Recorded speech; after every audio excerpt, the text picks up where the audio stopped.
Programang ito ay rated SPG. Striktong patnubay at gabay ng magulang ang kailangan. Maaaring may masiselang tema, lengguwahe, karahasan, sexual, horror o droga na hindi angkop sa mga bata. So guys, tuluyan na nga nailigtas nga nito ni Lucy ang kanyang anak na si Cheska dahil na rin sa tinuro niya dati noon na mag-text kung nasaan man siya.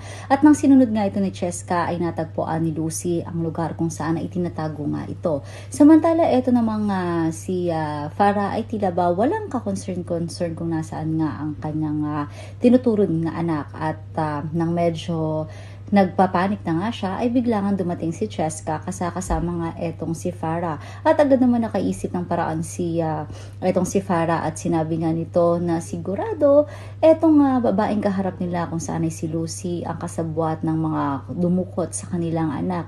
Dahil nga sa paano nga daw malalaman ito kung saan matatagpuan ang anak nilang si Cheska. Ngunit ipagtatanggol nga ba nito ni Cheska ang kanyang tita Farah laban dito sa kanyang mommy Lucy dahil hindi pa rin naman niya alam kung ano nga ba ang katotohanan. Yan ang mga dapat nating abangan dito nga lang sa Stolen Life.